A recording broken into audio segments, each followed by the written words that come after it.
At 2:30 in the morning, my phone lit up on the walnut nightstand beside my bed, and the 7 words on the screen ended my marriage before the vibration finished. I've chosen him. No explanation. No apology. No hesitation. Just that. A sentence as clean and cold as a blade. I stared at the message for a full 5 seconds while the city outside my bedroom windows kept glittering like nothing important had happened. 32 floors below me, a black SUV rolled through the empty stretch of Park Avenue. A cyclist cut across a red light. Steam lifted from a street vent and disappeared into the dark. New York was still moving. My whole life had just stopped. My wife, Helena, had sent those words from somewhere downtown. I knew because an hour earlier she had told me she was staying late at the Mercer Foundation spring planning dinner at the Beekman. She'd said there would be donors, board members, one more drink, one more tedious round of speeches. She'd kissed my cheek on the way out and told me not to wait up. At 2:30 a.m., women who are actually at charity dinners do not text their husbands "I've chosen him." They also don't turn off location sharing 10 minutes later. My thumb hovered over the keyboard. I thought about everything a wounded man is supposed to say in a moment like that. Who is he? Since when? Are you serious? Come home. We need to talk. I almost laughed. There was no need to ask questions when I already had answers. So I typed one word. Okay. Then I set the phone down, sat up in bed, and called my attorney. By sunrise, Helena had 142 missed calls. Not from me. From her father. Her brother. Her chief operating officer. Her private banker. 2 board members. 3 investors. A building manager in Tribeca. A leasing attorney in Boston. The controller at Ashcroft Hotels. Her publicist. Her publicist's assistant. An art broker. A woman from compliance at First Atlantic. 7 employees whose payroll accounts had just been flagged for review. Even the man she'd chosen. That number kept climbing while dawn pushed a gray ribbon over the East River and the first coffee carts opened on Lexington. Because Helena hadn't just walked away from a marriage. She had stepped out of a structure I had built so carefully, so quietly, and so completely around her that she never once understood which beams were decorative and which ones held the entire ceiling up. And when she sent that text, she gave me permission to remove my hands. My name is Graham Vale. I'm 39 years old. I live in a glass and limestone apartment on the Upper East Side that people compliment before they realize I chose every finish myself. I founded Vale Strategic 6 years ago after selling my stake in a restructuring firm that handled distressed real estate, hospitality acquisitions, and executive crisis recovery for companies too embarrassed to admit how close they were to collapse. I don't have an especially loud life. I don't post much. I don't drink enough to tell strangers my business. I wear navy more than black. I read contracts all the way to the last page. That last habit is why Helena's family used to joke that I was impossible to surprise. They were wrong. You can absolutely surprise a man like me. You just can't always survive the surprise. I met Helena Ashcroft at a private dinner in Sag Harbor 11 years ago. She was 28, sun-browned, impossible to ignore, and standing under a line of terrace lights in a white dress that moved every time the ocean wind shifted. Someone had seated us across from each other beside a couple who spent 2 hours explaining yachting routes through the Cyclades as if they were describing military operations. Helena rolled her eyes once, just enough for me to see it, and when dinner ended we walked down the gravel drive together laughing about the husband who'd said the word Providence 19 times. She had that kind of beauty that made rooms reorganize themselves. Not merely pretty. Not merely elegant. She drew focus the way a flame does. Men wanted to talk to her. Women watched whether she was kind to the staff. Older people assumed she had been raised correctly because she knew how to host silence. She wore expensive things carelessly, which is how you can tell they are truly expensive. I was not poor when I met her, but I was still building. My first exit had happened 18 months earlier. I had money, yes, but I was still the kind of man who checked my calendar before taking a weekend off. Helena came from the kind of family that owned weekends as a category. The Ashcrofts had hotels in Nantucket and Charleston, a vineyard they never admitted was mostly a tax strategy, and a reputation for grace that covered a deeper dependence on debt than most people understood.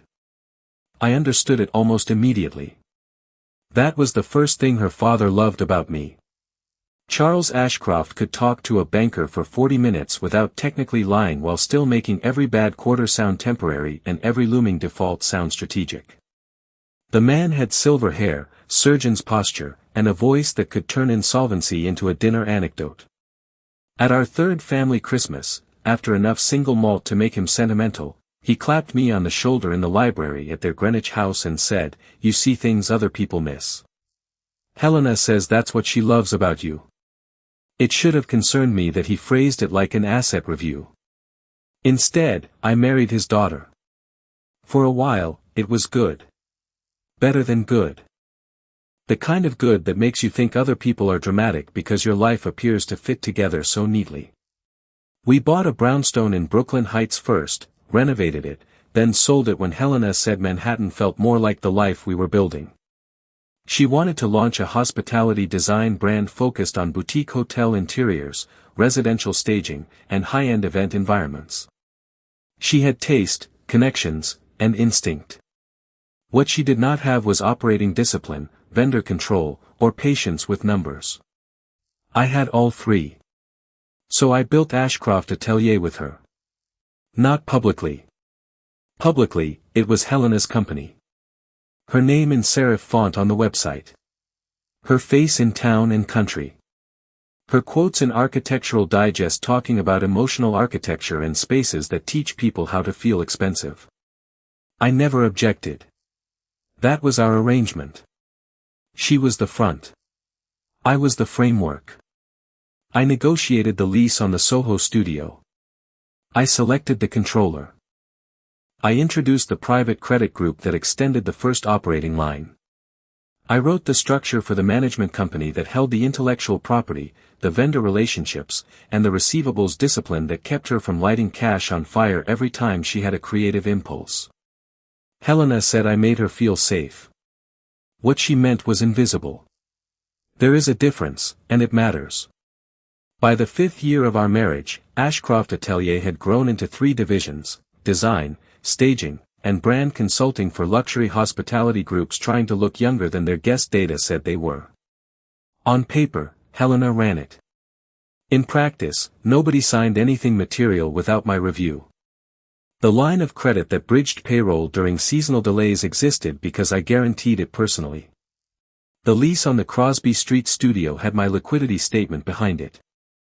The acquisition of a small fabrication shop in Long Island City happened because I wired the earnest money when Helena's father promised reimbursement that arrived 6 months late and $12,000 short. I knew exactly how much of our life rested on my patience. Helena never wanted to know. That was the second thing her family loved about me. I solved the problem before it became visible enough to embarrass them. The first sign that my marriage was failing did not look like betrayal. It looked like impatience. Helena became harder around small things. She corrected the way I answered people at dinners. She said my suits had gotten too conservative. She started using the phrase your energy when what she meant was your disapproval. She began coming home later but speaking less. When I asked how her day had been, I got summaries with no texture. Fine. Busy. Productive. Crazy. You know how it is. No, I did not know how it was. I knew how evasion sounds when it has learned manners. Then came Julian Mercer. No relation despite the name. He was a 41-year-old founder with television shoulders, a deliberately imperfect smile, and the kind of confidence that reads as charisma until you examine the seams too closely. He had sold a travel tech company for a sum that magazines kept inflating and was now buying into hospitality spaces with a venture fund, a podcast, and a habit of speaking in declarations. He didn't walk into rooms. He arrived at them. Helena met him at a design panel at the Standard. 2 weeks later his boutique hotel group retained Ashcroft Atelier for a rebrand of 3 properties in Miami and Austin. A month after that, he was at our table during a Saturday dinner at Le Bilbaquet, explaining to my wife that legacy luxury was dead and experience was the only remaining currency. I remember the exact moment I started disliking him. The waiter poured Sancerre. Helena laughed at something Julian said about European lobbies feeling too apologetic. Julian leaned back, glanced at my watch, and said, "Graham has the face of a man who knows what every minute costs." Helena smiled and answered for me. "He does. It's one of his less romantic traits." Everyone at the table laughed lightly. I did too. But she had never used to talk about me like I was an acquired taste. After Julian appeared, Helena's calendar thickened and her honesty thinned. Strategy dinner. Site review. Investor pre-brief. Brand alignment. The language changed first. Affairs almost always begin in vocabulary long before they begin in hotel rooms. People who are lying start rehearsing identities, and those identities need new words to live inside. I did not accuse her. I watched. That is what I do when something feels off. I narrow my reactions and widen my attention. 3 months before the text, I was at our kitchen island on a Sunday morning reviewing a quarterly cash flow summary when I saw a payment request for $98,000 to a shell consulting firm called Marston Advisory. The request had been approved from Helena's email, coded to business development, and pushed through without the secondary authorization threshold I had installed 2 years earlier. I called our controller, Nina. She answered on the second ring, breathless, as if she'd hoped I wouldn't notice until Monday. "That was for the Palm House pitch team," she said. "Helena told me you were aware." I wasn't. Silence. Then the small clicking sound of someone swallowing fear. "Do you want me to reverse it?" "Not yet," I said. I spent the next 48 hours doing what men like Charles Ashcroft always underestimate in quiet people. I read. Marston Advisory was not a real consulting business in any meaningful sense. It was a Delaware entity with a registered agent, a virtual office, 2 outgoing payments, and a beneficial owner hidden behind enough disposable paperwork to insult only the lazy. I am not lazy. A friend in compliance owed me 3 favors and half a bottle of Japanese whiskey. By Tuesday afternoon, I had enough to trace Marston back to a minority operating partner in one of Julian Mercer's acquisition vehicles. That alone did not prove Helena was sleeping with him. It proved something else first. She was moving money in the dark. I wish I could tell you that the financial deception bothered me more than the affair, because that would make me sound rational and difficult to exploit. The truth is uglier. What bothered me most was the insult. The assumption beneath the lie. Helena did not merely think she could deceive me. She thought she could do it carelessly. That told me how little she feared consequences. And that told me how protected she believed herself to be. A week later, I saw them together. Not in bed. Life is rarely vulgar enough to offer evidence that tidy. I saw them in the private garden courtyard at Fouquet's after a development dinner I had not been invited to because, according to Helena, it was just a creative roundtable. I had been across the street meeting a lender for a separate project. When I walked out, I saw her through the iron gate under the amber wall lamps. Julian's hand was on the small of her back. Not casually. Possessively. Familiar enough that her body leaned toward it without thought. She was saying something low and serious. He bent to listen. Then he kissed the side of her forehead with the absent confidence of a man who believed no one important was watching. I stood there long enough to feel every possible reaction move through me and die. Rage came first. Then humiliation. Then a peculiar calm so complete it almost felt like relief. I had been missing a final piece. There it was. I went home, changed clothes, poured a glass of water, and opened a legal pad. People imagine revenge as heat. It is usually architecture. The plan I built over the next 6 weeks did not begin with Julian. He was a symptom. It began with exposure. What, exactly, had Helena forgotten about the way our life was arranged? Everything that mattered. The studio lease. Personally backstopped by me through a side guarantee Helena had never read because she hated attachments. The payroll bridge facility. Callable upon a material change in ownership, control, or guarantor support. The apartment in Tribeca where Ashcroft Atelier hosted clients and photographed design concepts. Held through an LLC whose voting interests I controlled after buying out a silent partner 3 years earlier. The vendor payment waterfall. Automated through accounts accessible only because my family office maintained the treasury stack. The internal code of conduct the board had signed to satisfy a potential strategic investor. It had an undisclosed related party transaction clause with mandatory review language sharp enough to cut bone. Helena knew she was the face. She never bothered to learn where the switches were. I said nothing to her. Nothing at all. Instead, I hired 2 people who never appear on websites. The first was Diane Keller, a restructuring attorney in Midtown who could read a balance sheet the way trauma surgeons read blood loss. The second was Martin Shaw, a former forensic accountant who looked like a retired music teacher and had once dismantled a fraud network in Connecticut by noticing that the bookkeeper used different comma spacing on fake invoices. They did not ask for melodrama. They asked for documents. I gave them everything. 6 years of operating agreements. Bank covenants. Side letters. Insurance riders. Employment contracts. Email authorizations. Vendor changes. Slack exports. Expense patterns. Calendar overlaps. We built a timeline so precise it could have been used in a criminal filing. Helena's movement from emotional distance to financial opacity to outright concealment sat there in black and white, impossible to romanticize. There were messages too. I didn't break into her phone. I didn't need to. People having affairs in 2026 still make one antique mistake. They assume the calendar tells no stories. Helena's assistant routinely forwarded scheduling changes to our house manager when dinner plans shifted.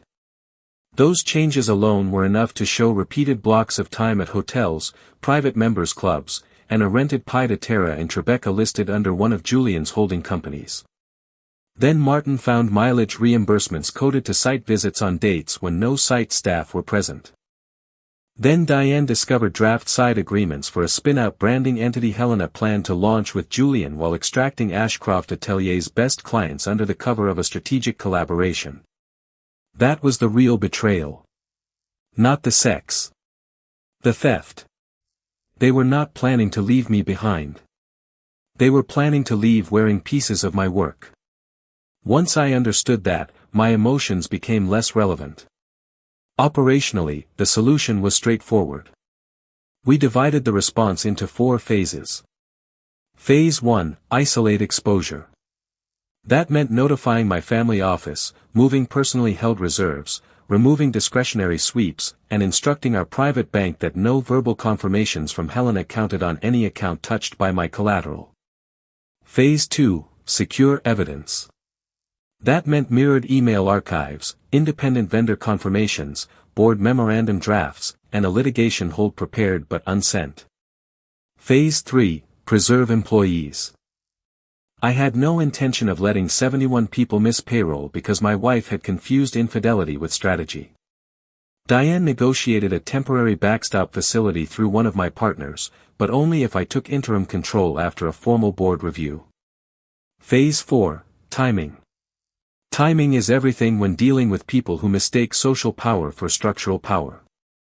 If you move too soon, they call you paranoid. If you move too late, they move first.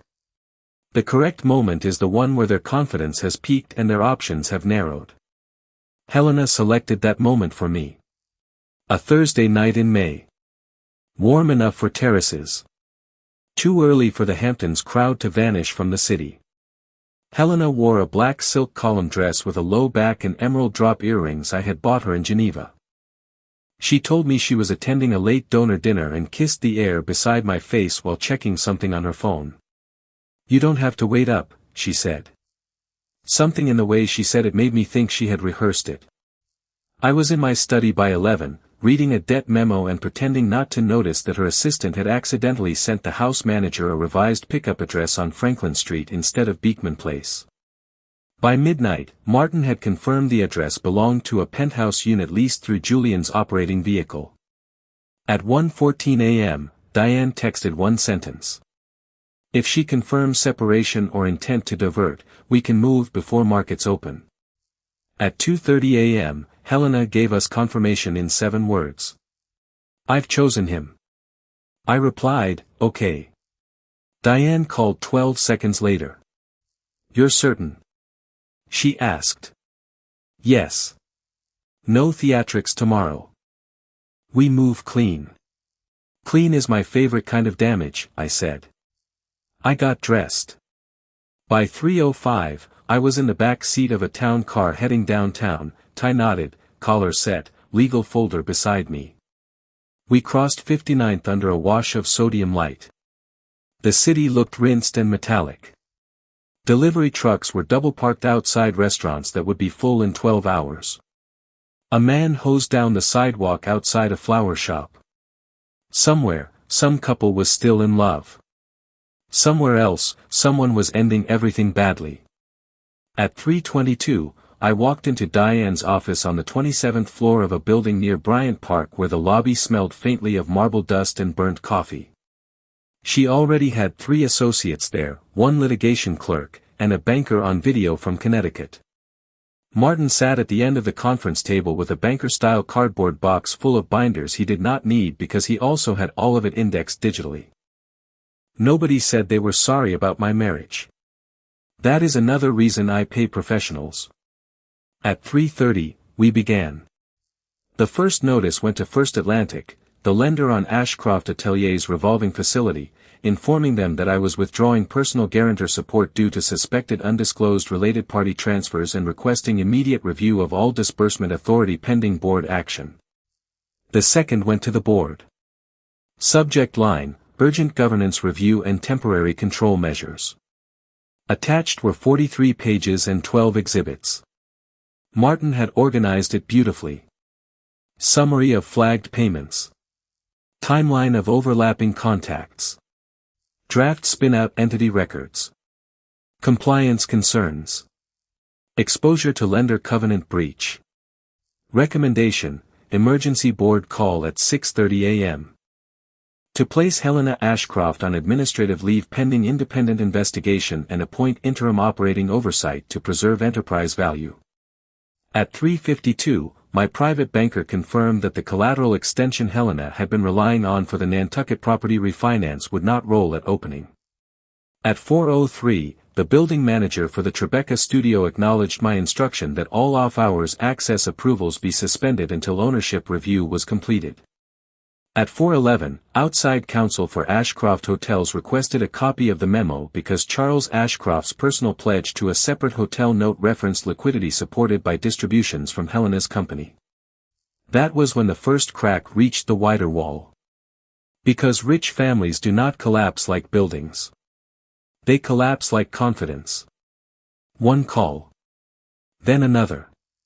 Then a lender who had been willing to be flexible becomes a lender with fiduciary duties. An investor who loved your vision at dinner now needs updated representations in writing. The friendly building manager suddenly says he needs approval from counsel. The assistant who always answered on the second ring stops answering at all because she is crying in a service elevator. At 4:26, Helena called me. I let it ring. At 4:29, she called again. Then again. Then Charles. Then Helena. Then Julian. Then Nina from accounting. Then Charles again, followed by Helena's younger brother, Peter, who had spent the better part of a decade pretending the family businesses were self-driving machines rather than fragile collections of signatures and short-term trust. By 4:47, I had 11 missed calls. By 5:02, I had 23. At 5:15. Diane's associate muted the conference speaker and looked at me over her glasses.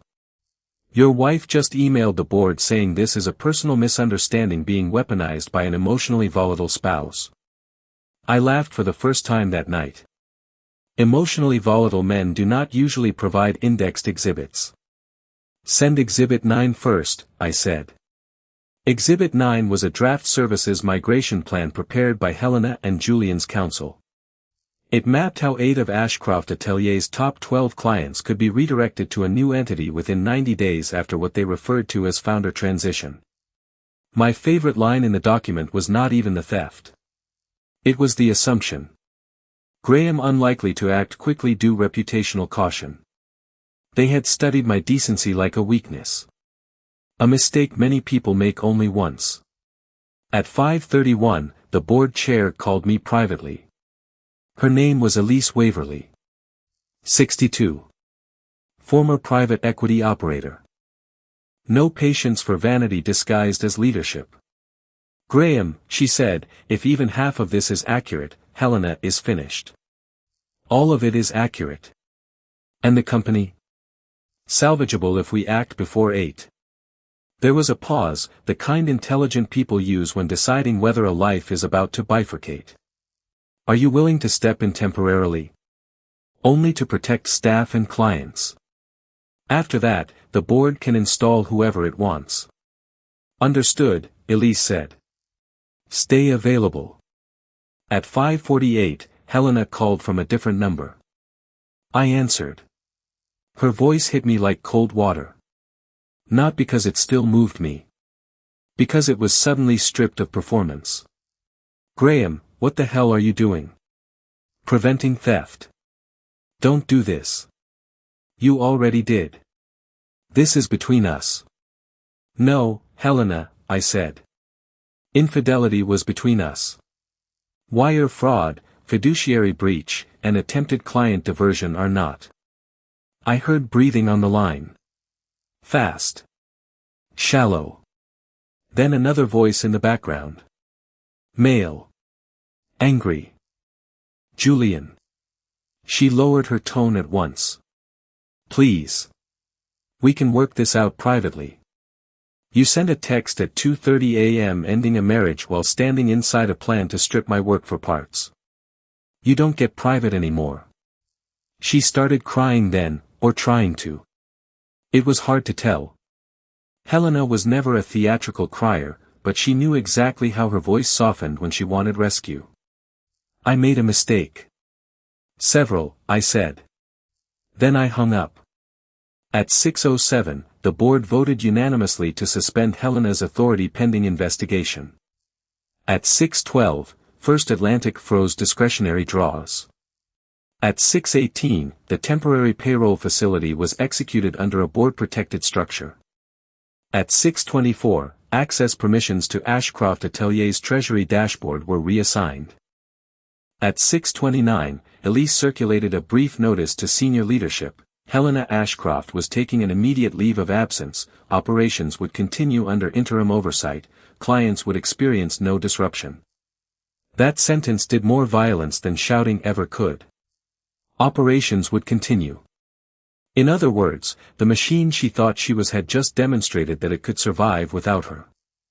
At 6:41, Charles Ashcroft left me a voicemail I still keep for instructional purposes.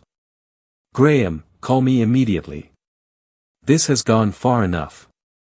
I called him back at 6:49 while standing by Diane's conference room windows with a paper cup of coffee I had forgotten to drink. He answered before the first ring finished. You self-righteous little bastard, he said. Do you understand what you've done? Perfectly. You've humiliated my daughter. No, Charles. I discovered what she was doing and prevented the rest. You could have handled this as a family. I was family when you needed my guarantees. I'm apparently a hostile party now that I won't subsidize betrayal. His breathing went heavy. I could picture him in his Greenwich study, tie undone, one hand on the desk, rage fighting with arithmetic. The Nantucket refinancing is this morning, he said. Yes. If Helena's distributions are questioned, it complicates the picture. I know. You're going to blow up 3 companies because your feelings are hurt. My feelings are fine. Your governance is the issue. That shut him up for 2 full seconds. Then he shifted tactics. What do you want? Truth, first. Control, temporarily. And for no one in your family to ever again confuse my silence with dependence. He exhaled like a man who had finally located the cost of his own arrogance. At 7:03, my phone showed 48 missed calls. At 7:17, it showed 64. At 7:42, Helena sent 6 texts in a row. Please call me. Please don't do this in front of everyone. Julian doesn't know anything about the documents. My father is losing his mind. The board is overreacting. I didn't think you would go this far. That last line interested me most. I didn't think you would go this far. Meaning, I did think I could go that far. There it was again. The assumption. The quiet architecture of entitlement. Helena believed betrayal was survivable because I would behave correctly enough to absorb it.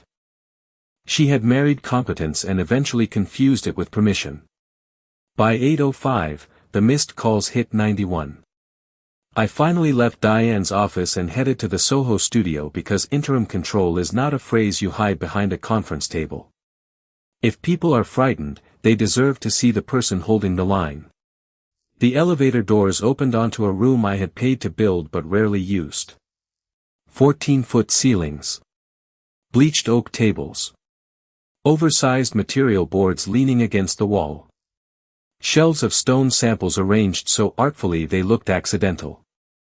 The place smelled like cedar, toner, and expensive candles trying too hard to smell cheap. Half the staff were already there, standing in uncertain clusters with phones in their hands. Nina looked like she had not slept in days. The design director, May, was near tears. The junior coordinators kept glancing toward Helena's office like someone might emerge and declare this all a misunderstanding. I stood at the center table and said the only thing people in crisis want to hear first. Payroll is safe. I watched 20 shoulders drop at once. Then I told them the truth that mattered and none of the truth that didn't. There was a governance review. Helena was on leave. Client work would continue. No one needed to contact press or speculate online. If anyone had concerns about invoices, access, or outside outreach, they came to Nina, May, or me directly. A hand went up from the sample library. It was Tessa, 24, brilliant, underpaid, and too honest for her own protection. Is this about Julian Mercer? Silence hit the room like glass. I looked at her. She looked briefly horrified that she had said it aloud. What makes you ask that? I said. Because he was here Tuesday after hours, she answered, and Helena told us not to put it on the visitor log. Of course she did. 2 more people started talking at once. Then another. Pieces emerged in that ugly, undeniable way truth often does once someone stops pretending. Julian's team had requested vendor lists directly. Helena had instructed staff to duplicate mood boards under unlabeled folders. A senior project manager had been asked to draft transfer language for accounts she did not understand. Someone from Julian's office had asked whether client contracts included keyperson triggers. At 8:31, my phone reached 107 missed calls. At 8:44, Helena arrived. She came through the front doors wearing last night's black dress under a camel coat thrown on too quickly, sunglasses large enough to count as armor, hair imperfect for the first time in years. Julian was not with her. Good. Cowards rarely accompany consequences all the way to the door. The whole studio froze. Helena removed the sunglasses slowly and looked around like she expected loyalty to arrange itself by instinct. No one moved. She saw me at the center table and came straight over, the heels sharp against the concrete floor. We need to speak privately. No, I said. Her face changed at once. Not into grief. Into disbelief. Excuse me. You've done enough in private. Gasps are smaller in corporate settings, but they still exist. I could feel the room behind me becoming very still. Helena lowered her voice. Graham, stop performing. That nearly made me smile. The woman who curated every room she entered believed my refusal was theater. I'm not performing, I said. I'm documenting the moment you realized none of this belonged to your moods. Her eyes flashed. You can't lock me out of my own company. The board can. It did.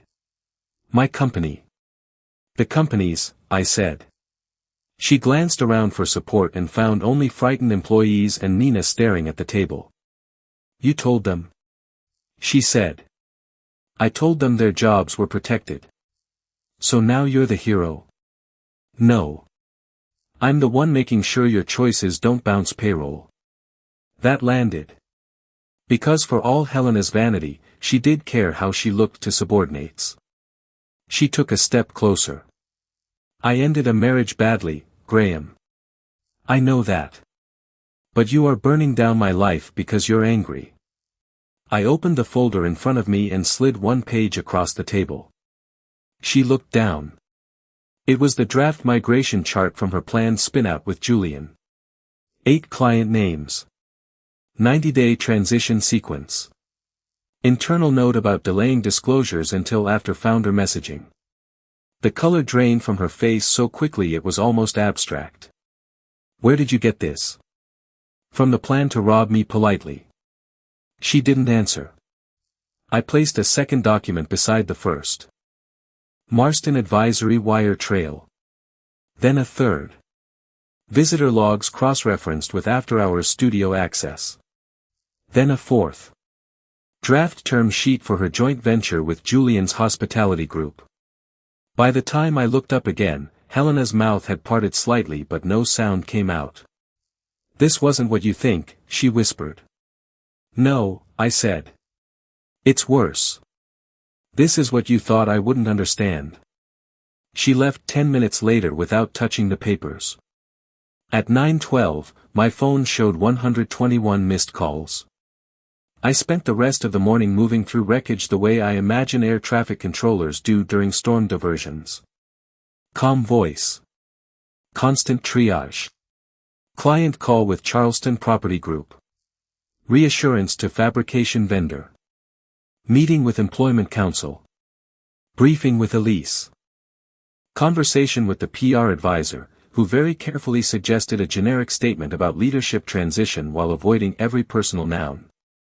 At 10:03, Julian finally called again. I took that one from Helena's office while standing beside the window she had insisted framed the light best for creative thinking. His voice arrived tight and furious. You need to stop contacting institutions based on private marital issues. Private marital issues, I repeated. Don't play smart. Whatever is happening between you and Helena, it's ugly, fine. But dragging lenders and boards into it is reckless. You created the lender exposure. We had a strategic partnership under discussion. No. You had a theft pipeline under discussion. His laugh was brittle. Jesus, Graham. You think every move in business is a conspiracy because you don't understand brand velocity. Brand velocity. I looked out over Crosby Street and decided I had heard enough from men who use vocabulary as camouflage. Julian, I said, there are 2 kinds of people in my world. The first are competent operators. The second are decorative optimists who believe confidence can substitute for controls. You are the second kind wearing the haircut of the first. He went silent. Then he said the dumbest possible thing. Helena was miserable with you. That may be true, I said. It doesn't authorize conversion of assets. He threatened countersuit. Defamation. Tortious interference. Public disclosure. I encouraged him, warmly, to have his counsel contact Diane Keller. He hung up. At 10:26, my phone hit 142 missed calls. That was the number in the title later, when people told the story back to me as if it were some cinematic tally, but in the moment it didn't feel dramatic. It felt mathematical. 142 instances of people discovering that Helena Ashcroft's decisions had immediate costs attached to them. I never called her once. Around noon, Charles requested a meeting. Neutral ground, he said, as if there is such a thing after your daughter tries to loot a company through her affair partner. We met at the private dining room in the Lowell because Charles never had difficult conversations anywhere that didn't have polished silver and staff trained not to hear. He was already seated when I arrived, reading nothing on a menu. He looked older in daylight. Good, I thought. Graham, he said, stand down and we can fix this. No. He inhaled slowly through his nose. You always did mistake rigidity for principle. And you always mistook dependence for loyalty. His jaw tightened. Helena is willing to make this right. How? She'll resign from the new venture. The one she claims wasn't real.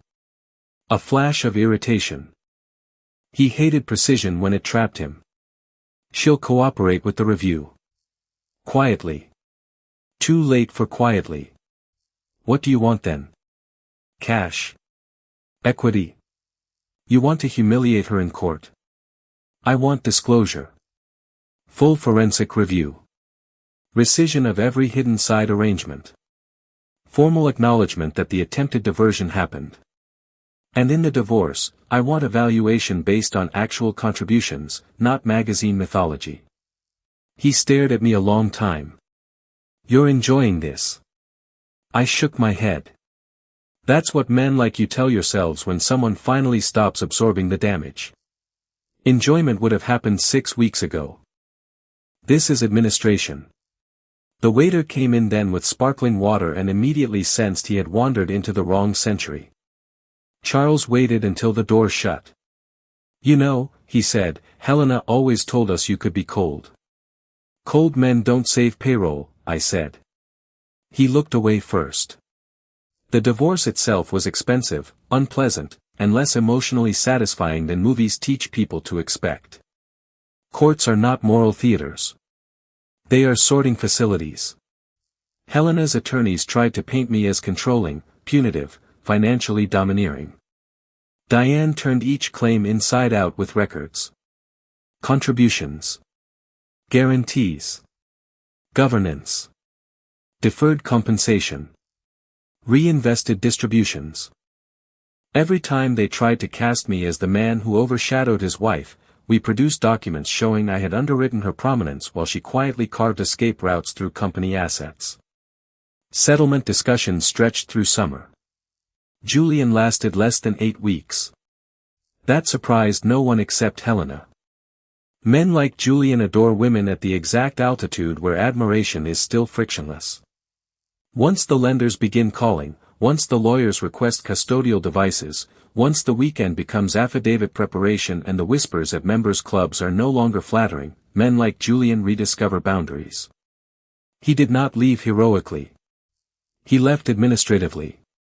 A carefully worded message. Need to reduce visibility. Can't keep taking collateral damage. This has become bigger than either of us. The kind of cowardice that wears the cologne of reason. Helena learned, too late, that being chosen by a man like that is just a prettier version of being rented. I found out because she called me one evening in July from a number I didn't recognize and spoke before I could say hello. He left. I said nothing. I don't know why I called you. Because you've finally run out of people willing to lie to you in the right tone. That was cruel. It was also true. Her voice came smaller than I had ever heard it. Not soft. Diminished. You really don't have any pity for me. I considered the question honestly. That is another habit I recommend.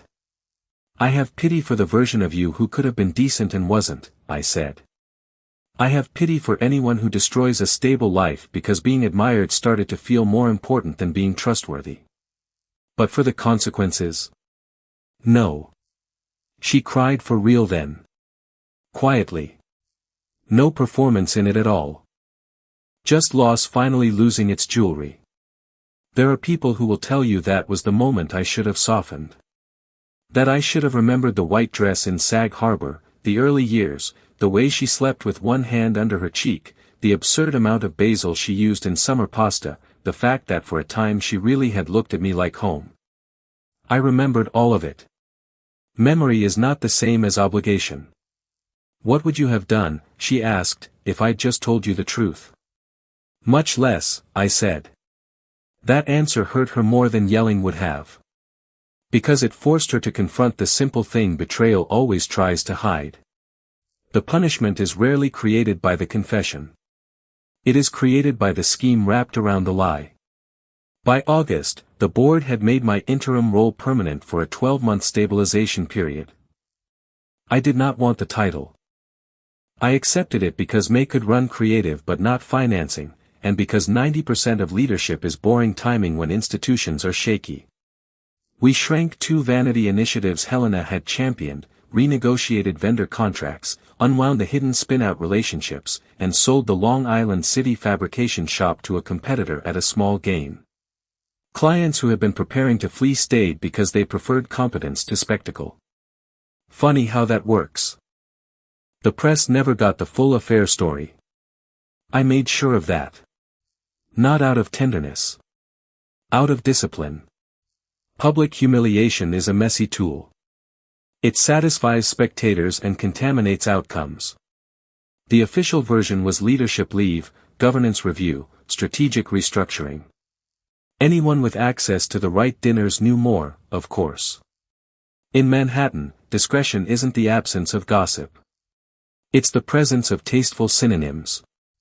Helena moved into a furnished place on the west side for a while, then to Boston for what one mutual friend described as a reset. Charles stopped calling except through counsel. Peter attempted exactly one outreach over text in September. You made your point. I replied with 3 words. No. She did. The line that changed things for me did not come from a judge or a settlement document. It came from Nina, the controller, 3 months after Helena left. We were walking out of the studio late after reviewing quarter-end numbers. The streets were slick from rain, and taxi lights were smearing gold across the pavement. Nina said, I need to tell you something, and when people who work for you say that in that tone, it is almost never good. But this was. We were all scared of her, she said. I stopped under the awning. Of Helena? Nina nodded. We admired her, too. But mostly we were scared. She could make you feel like disappointing her was a moral failure. You never did that. I looked at her for a moment. Then why didn't anyone say anything earlier? Because you loved her, she said. And because people assume the person who looks calm must already know. That stayed with me. Not because it excused anything. Because it explained the silence around more than my marriage. People don't report danger to the person they think is managing it. That is how strong men end up surrounded by delayed truths. The final settlement closed in November. Helena retained personal assets, certain investments, and enough money to remain visibly comfortable, which was all she had ever really needed to convince most of the world she was still winning. I retained controlling interest in the operating entities, the management company, my original capital, and the apartment. There was no dramatic courtroom speech. No last-minute confession. Just signatures, notarizations, and the clerkly end of something once called eternal. Afterward, I walked alone from the offices near Foley Square down toward the water. It was one of those thin, cold Manhattan afternoons where the sky looks like brushed steel and everyone seems to be moving with private intent. I bought a coffee I didn't want and stood by the river long enough for the wind to make my eyes water. I was not grieving the woman she had become. I was grieving the amount of trust required for a man to build a life around someone who never fully believed she would have to answer for what she broke. There is a difference between heartbreak and correction. I had experienced both. Months later, well after the calls had stopped and the story had become anecdote in circles that feed on polished disaster, I ran into Helena one final time. Not at a courtroom. Not at a board meeting. At a charity auction in December hosted at a townhouse on the Upper East Side where every room was overlit and underwarmed. She was in blue. Simpler than before. Thinner, maybe. Or just less defended by certainty. We saw each other across a room full of people pretending not to notice. She came over with a glass of champagne she never raised. "You look well," she said. "I am well." A tiny nod. She studied my face as if searching for a version she recognized. "I used to think you didn't need anyone," she said. I looked at her for a moment. "No, Helena. I just never needed witnesses." That hit where it was meant to. She glanced down at the glass. "I did love you." "I believe you," I said. Her head came up, surprised. "Then why does it sound like you don't?" "Because loving someone is not the same as protecting them from the bill for what they do while they love you." For a second, something almost like acceptance passed over her face. Then she asked the question people always ask when consequences outlast emotion. "Do you hate me?" I thought about the 2:30 text. About Fouquet's. About the migration chart. About Charles on the phone trying to convert my principles into petulance. About Julian's lawyerly cowardice. About the staff in the studio waiting to hear whether their rent money would clear because two vain people had mistaken their chemistry for entitlement. And then I thought about my own life now. The one that had remained after all the noise. I slept better. I ate when I was hungry instead of when dinners required appearances. The company was healthier. My friendships were cleaner. My apartment was quieter in a way that no longer felt empty. On Sundays, I read for hours with the windows open and no one asking whether I planned to wear something less severe. Hate is intimate. I had already paid too much for intimacy. "No," I said. "I just see you clearly now." She closed her eyes for a second, not dramatically, not even sadly. More like a woman stepping barefoot onto a cold floor she had been warned about and chosen anyway. Then she nodded and walked away. That should be the end of the story, and in the legal sense it is. Papers signed. Assets divided. Governance corrected. Betrayal catalogued and charged to the appropriate account. But if you have ever been blindsided by someone who benefited from your steadiness, then you know endings don't really arrive with signatures. They arrive when the lesson becomes useful. So here is the useful part. A lot of men think the opposite of weakness is aggression. It isn't. The opposite of weakness is clarity. Aggression is often just wounded confusion with better posture. Clarity is knowing exactly what happened, exactly what it cost, and exactly what you are willing to do about it without needing an audience to bless your response. When Helena texted "I've chosen him," she thought she was delivering the final wound. In her mind, she was the one making the decision. She was exiting. Selecting. Reframing the narrative before I could speak. She thought the power of the moment belonged to the person doing the leaving. She was wrong. Power belonged to the person who understood the system around the moment.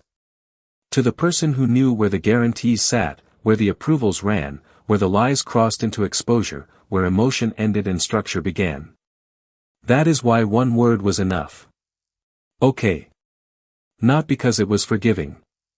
Not because it was numb. Because it meant I had stopped negotiating with reality. Men lose themselves trying to convince betrayers to explain what they have already demonstrated. They chase language from people whose actions have closed the case. They beg for context when the outcome itself is context. I did not do that. Not because I am superhuman. Because by the time Helena sent that text, I had already done the more difficult thing. I had looked straight at who she was becoming. And once you have done that, the need for theatrical reaction dies quickly. And those consequences reached farther than Helena imagined because she had built her confidence atop assumptions other people kept financing. Her father assumed I would always prioritize discretion over leverage. Julian assumed a competent husband would be too reputation conscious to move fast. The board assumed Helena's charm meant her controls were probably fine. The staff assumed I must know what was happening. Helena assumed love, once earned, could be drawn against like a line of endless credit. Everybody was wrong at once. Do you know what 142 missed calls really means? It doesn't mean she panicked. It means an entire ecosystem woke up and realized the person they thought was ornamental was actually structural, and the person they thought was structural was behaving ornamentally. That is a devastating reversal. Not because it is cruel. Because it is undeniable. I did not destroy Helena's life. She had enough money left, enough beauty left, enough family insulation left to build another elegant version of herself somewhere else. People like Helena do not vanish. They rebrand. They move cities. They adopt softer tones. They learn which parts of the story to omit. Somewhere, I am sure, there are rooms in Boston or Palm Beach where she is described as having gone through a difficult divorce with a controlling finance husband who overreacted. That no longer bothers me. Mature peace is not winning the narrative in every room. It is no longer needing entry to rooms committed to misunderstanding you. What mattered was simpler. The staff got paid. The clients were not stolen. The lenders were told the truth before they discovered it the hard way. The company lived. And I never had to shout to make any of that happen. If there is a moral here, and stories like this always get flattened into morals by people who weren't there, it is not choose wisely or protect yourself or never trust beauty.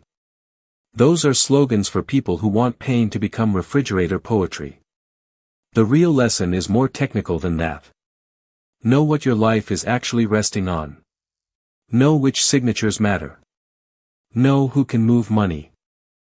Know where your generosity has become infrastructure.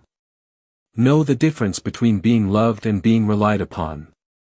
Know whether the person calling you safe truly means safe or merely means useful, steady, and unlikely to retaliate.